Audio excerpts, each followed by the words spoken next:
Hey, how's it going? It's Wes here, aka Seahawktopmist Prime. Welcome back to the channel. I'm really excited to bring you this video. I've thought about it a lot, and there's going to be a lot of controversy around this video and a lot of different opinions. Remember, when speaking in the comments, let's just have respect for each other. All fans are welcome from all fan bases here. I'm going to get right to it. This has been a heated discussion all offseason, and we're only in week 3. But has it been determined who has won the Russell Wilson trade? Is it the Denver Broncos or is it the Seattle Seahawks?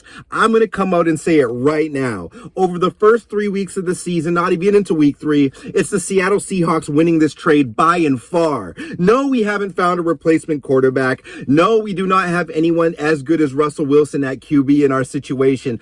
But what we have gotten with this trade already cannot be understated. We have got Ken Walker III, who shows great promise. Tariq Woolen, who looks like an excellent potential outside corner. We've got Kobe Bryant, who's slipping up a bit early, but has really good sound skills and fundamentals.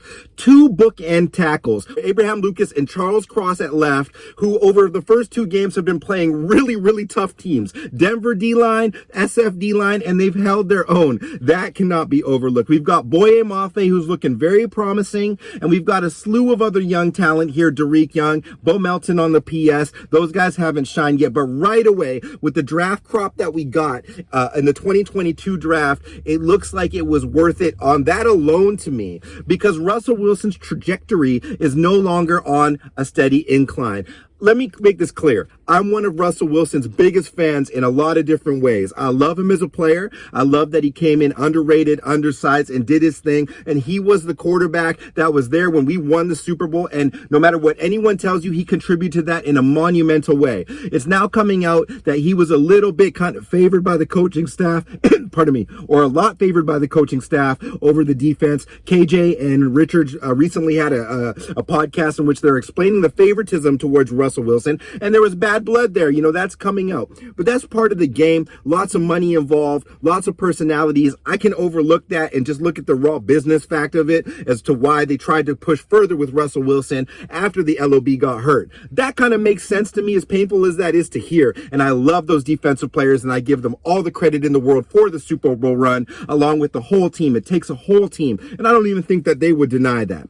The fallout of what happened after Russell left, that's just here nor there. I'm just talking about this trade brass tacks. So the Denver Broncos have given away that draft class, and now we get more draft picks in the future. We have another first-round pick, another second-round pick. That cannot be overlooked, as we now, as the Seattle Seahawks, look for a quarterback, maybe a dynamic D-lineman. Look at who's coming up in this draft. Will Anderson, Jalen Carter, Will Levis, Bryce Young, C.J. Stroud, Noah Sewell. There's so much talent in the first few rounds of this draft. Seattle knocks it out of the park again and is able to supplement a quarterback into this situation. They're looking fantastic. Now, on the Denver side of things, yes, if you can put it together this year and get into contention, it looks good if you can do that over the first couple years of Russell Wilson. But you're getting to a point here where Russ is not looking spry anymore. He can no longer scramble, and it's just not really working there out of the gate. Nathaniel Hackett is a terrible football coach at this stage.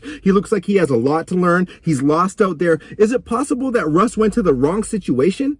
I'm not trying to hate on him, because he got paid and he got the money he wanted, I'm sure. But did he go to the wrong situation for him as a player in a team that's more in a rebuilding phase than maybe it was thought of? Their defense doesn't look dominant. Cortland Sutton's not breaking anybody off. I know they've been kind of hurt. Jerry Jeudy, you know, he's a really good player. Outside of Javonte Williams, nothing scares me there in Denver. You know what I mean? So in that division, in the AFC West, where the other 3 best teams in the league almost are in that division, is that where you should have gone?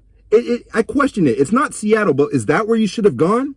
Okay, you could say this: Seattle didn't replace the quarterback. It didn't work out with Drew Lock right away. But, you know, Noah Fant and Shelby Harris are serviceable players, but it's the draft picks. The draft picks alone, and the foresight and the courage of Seattle to move on, whether that was mutual or not, has them as the winners of this, especially early. And if Denver finishes this season in the bottom half of the NFL, Seattle will absolutely have won this trade. So I am very proud of John Snyder, Pete Carroll, and this FO for making that that decision that had to be made. As much as it was crazy at the time, and I did not think they would trade Russell Wilson, it really makes sense now. I'm super happy with this draft class, and I'm really, really positive about what they're going to be able to do in free agency with the money they've saved from not paying Russell Wilson $49 million a year. They were able to sign DK Metcalf. They'll be able to extend the players they want. And, you know, if you don't like a lot of the dead weight, quote unquote, players on your roster, you can make a play for a guy like Lamar Jackson. I don't know. This is crazy to think about. I know I'm getting a little bit out of hand here,